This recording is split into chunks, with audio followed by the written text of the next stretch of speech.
J'en viens à la livraison. William Branham nous enseignait la livraison et tout le reste. J'ai posé la question à un frère. Combien de gens William Branham a-t-il livré à Satan de toute sa vie de ministère? 33 ans de ministère.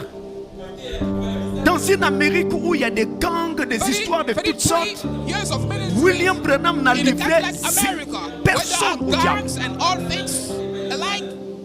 Billy Paul, son propre fils, il avait refusé même de marier son propre fils pour une chose qui était contraire à la parole. Mais quand le fils avait quitté la parole, qu'il était rentré dans le monde et faisait n'importe quoi, William Branham ne l'a jamais livré à Satan. Il a prié pour lui et il l'a laissé couler. Et Dieu a rattrapé l'enfant et l'a ramené. Mais si c'était en Afrique, mon Dieu, c'est-à-dire que nous sommes parfois devenus un peu plus saints que les anges de Dieu. Il y a un adage qui dit en français: mieux vaut avoir affaire à Dieu qu'à ses saints. Parce que la rigueur que nous imposons aux autres n'aide pas toujours. Regardez, j'étais en train, c'est pourquoi je vous parle de ça. Je prenais l'avion pour venir ici. C'est un diacre de Pointe-Noire qui m'appelle. Pasteur, quel frère était tombé avec une femme? La fille était tombée enceinte. Voilà. Maintenant il veut revenir à Dieu. Je fais quoi? Je lui dis: mes frères, tu n'as pas besoin de me demander tu fais quoi. Tu veux faire quoi? C'est un frère. Il a connu une difficulté dans la marche. Maintenant il comprend que je dois revenir à Dieu. Il veut revenir. Donc toi tu veux faire quoi?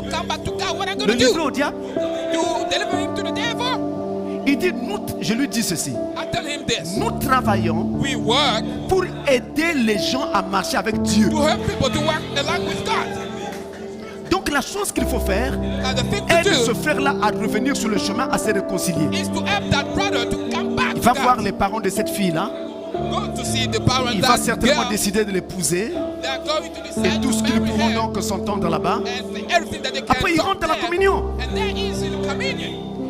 Je vous le dis, c'est important. Suivez-moi bien, frère, je vous parle avec amour. Et pendant que je dis ces choses, j'ai presque des larmes aux yeux, parce que mon expérience m'a fait passer par des événements. Mon seul cœur sait. Quand j'étais nouvellement arrivé au message, j'étais proche de commencer mon ministère. J'avais fait la connaissance d'une sœur qui priait avec nous en Kukabateke. Une sœur qui aimait Dieu de façon très très forte. Mais elle tombait tout le temps avec les hommes. Elle tombe, elle se relève. Elle tombe, elle se relève. Et tout le temps, on l'amena à la chair. Viens te repentir. La pauvre sœur. Frère, pardonnez-moi. Je suis tombé. Après un moment, plus personne ne communiait avec elle.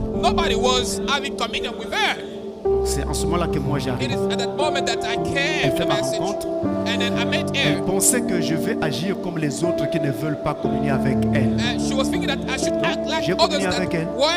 Et j'ai commencé à l'entretenir, à l'aider, à continuer la marche avec Dieu. Et malgré ça, elle continuait à tomber, à se relever. Maintenant, dites-moi, malgré ces chutes à répétition, pourquoi elle est restée à l'église?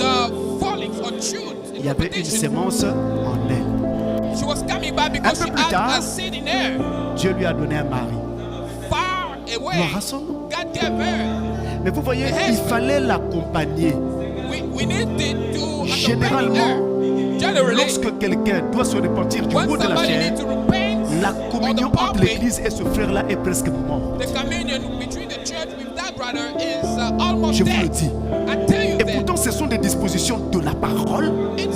Je ne dis pas que ce n'est pas la parole. Vous me comprenez? Mais maintenant, sur le terrain, si nous pouvons faire en sorte que nous puissions aider ces gens-là, ça va être beaucoup plus avantageux. Ce n'est pas un secret de mots. Je vais dire, à Pointe-Noire, j'ai eu des cas où un frère tombe avec une sœur depuis le monde là-bas. Et puis il amène la sœur à l'église. Après, je découvre la chose. Je ne l'ai jamais chassée. Je lui pose la question, tu aimes cette fille? Pasteur, je l'aime. Est-ce que tu penses que tu peux vivre sans elle? Pasteur, non. D'accord. Comme elle est venue à l'église, on va attendre un peu qu'elle s'affermisse dans la foi. Et puis, on engage une procédure. On attend un peu, la sœur s'affermit. On va voir les parents. Je les ai mariés. Et jusqu'à ce jour, à ce que je sache, ils sont toujours dans la foi. Et je pense savoir que c'est ce que Dieu veut. Amen. Alors,